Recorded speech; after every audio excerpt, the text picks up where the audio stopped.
The story behind one of the best military units in the world dates back to the 1830s and the period after the French July Revolution and the rise of King Louis Philippe of the House of Orleans. One of the king's first tasks was to disband the mercenaries of the Swiss Guard and the regiment of Hohenlohe.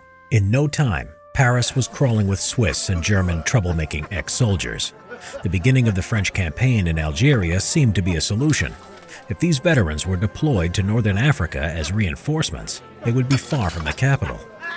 From the point of view of the king, their lives were not as important as the lives of French soldiers, so they were perfect for Algeria. On March 9, 1831, King Louis Philippe signed the ordinance on forming a military formation for service outside France, the Légion étrangère, or Foreign Legion. French citizens were forbidden to join the unit. As speed was of great importance, recruits were not obliged to present their papers in order to enlist into the Legion. No questions were asked, so the Legion became a melting pot of ex-mercenaries, criminals, and desperate colonists. They were all shipped to Algeria, which became the cradle of the Foreign Legion. For almost 2 centuries, the French Foreign Legion has been the striking force of French colonization, from Algiers to Indochina and from France to Madagascar. Discipline of the Legion. The French Foreign Legion is a distinctive unit of the French army to this day. Their bravery, determination, and strict discipline as values for which they are known for are based on the Legionnaires' code of honor. When they enlist, the code asks for honor and fidelity followed by comradeship, discipline, and courage. Every Legionnaire is demanded to respect the traditions of the Legion, to train rigorously, and put his mission above anything else, even his own life. There are over 140 nationalities, mainly from Central and Eastern Europe, and then Asia and South America. And with men from all different backgrounds, races, religion, social class, and political views, a strong esprit de corps is needed.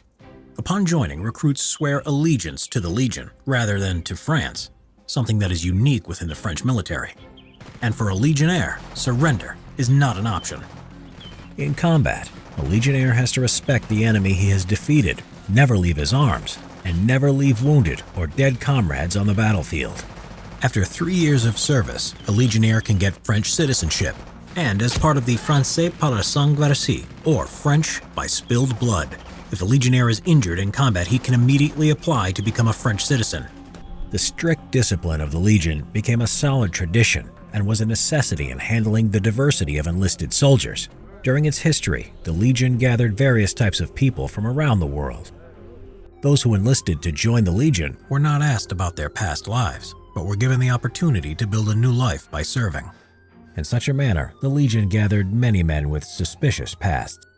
After the Second World War, the controversy of such an approach increased as the Legion became the sanctuary for many ex-German soldiers.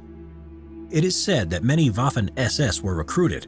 However, bad press soon followed this, and new recruits were inspected for a blood-type tattoo or the scar where they tried to hide it. The truth was that many of the Legionnaires were criminals, thieves, and murderers running away from the law, but many others were just adventurers or desperate men who seeked a new life. Intense training and strict discipline are the basis to overcoming the problematic behavior of individuals. Legionnaire training is designed to destroy each soldier's individuality and past, and form a sense of comradeship. It was because of this that the French Foreign Legion is one of the fiercest military units in history. Uniform. Distinguished by their discipline and valor, Legionnaires also look different than that of the rest of the French army. Since 1873, the symbol of the Foreign Legion is the 7-flame grenade. The typical attributes of the Legion has the leftmost and rightmost flame pointed downwards, contrary to the rest of the army. The 7-flame grenade also stands as a symbol on the red and green flag of the Legion. Red and green are traditional colors of the Legion, carrying the tradition of the Second Foreign Legion, the Swiss Legion. Swiss mercenaries carried flags with these colors and brought them along when they joined the Legion and formed the 2nd Battalion in 1856. Along with the Swiss, the Legion adopted their colors as well. With several distinctive details, the uniform of the Legion is representative of their history and tradition. The oldest element of the Legion uniforms were the buttons, which were defined by the Royal Ordinance from 1831. According to this, the buttons were golden yellow and have the inscription Légion étrangère. However, the most distinctive feature of the Legionnaires' uniform was the white képi, the la képi blanc. Kepis were actually blue with a red top and used to be covered with a khaki cover, but due to sun exposure they turned white. From 1939, the Legion started to use a white cover for their kepis, while khaki covers remained in use for training until the 1970s.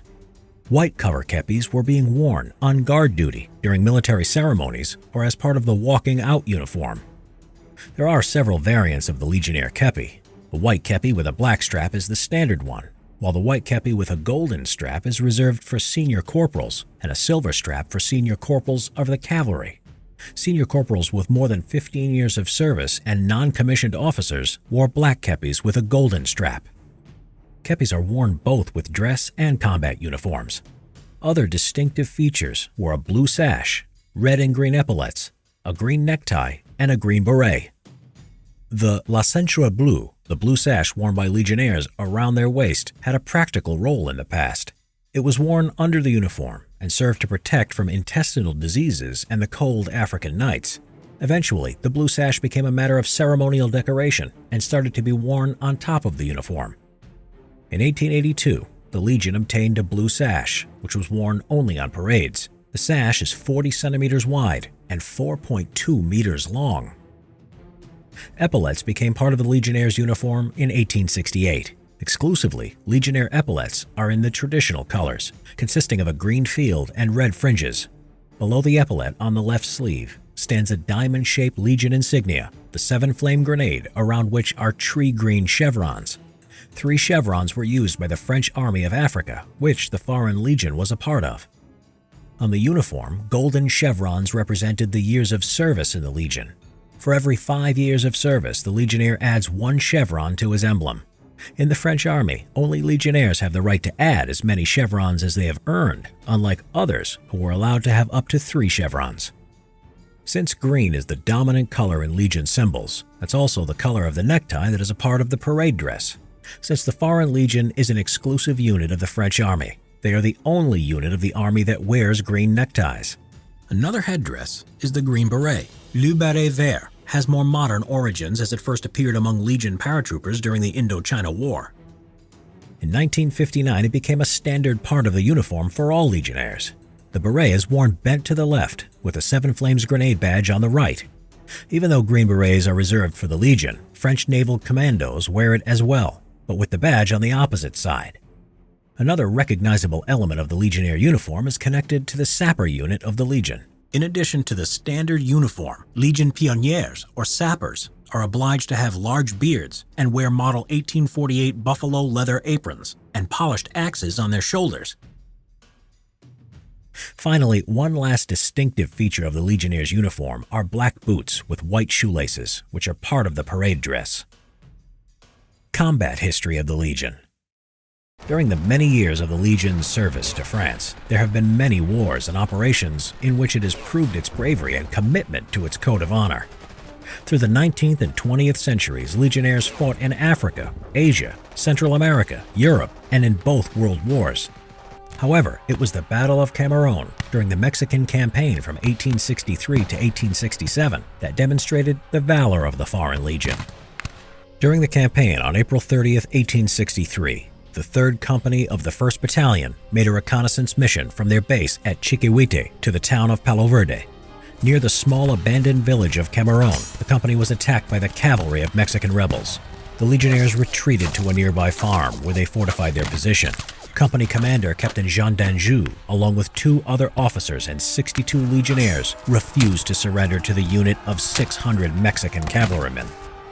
The number of Mexicans soon raised to 2,000 as 3 battalions came to reinforce the cavalry. Even then, the Legionnaires refused to surrender and decided to fight to the end. The battle lasted from 9 a.m. to 6 p.m.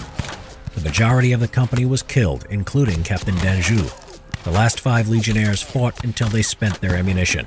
At that point, they fixed their bayonets and charged at the enemy. The Mexicans killed 1 Legionnaire and wounded another officer. Seeing their courage, Mexican Colonel Cambas, of French origin, ordered a ceasefire. He led the remaining 3 Legionnaires, allowing them to carry their weapons and equipment to his commanding officer. When the commanding officer saw them, he shouted, "These are not men, they are devils." Captain Jean d'Anjou became a symbol of legionnaire bravery. In 1853, d'Anjou lost his hand in Algeria and instead wore a wooden hand. After his death at Cameroon, his hand was brought to France. Every year, Captain Jean d'Anjou's hand, as the greatest relic of the Legion, is paraded on April 30th, the most important holiday for legionnaires, the Cameroon Day.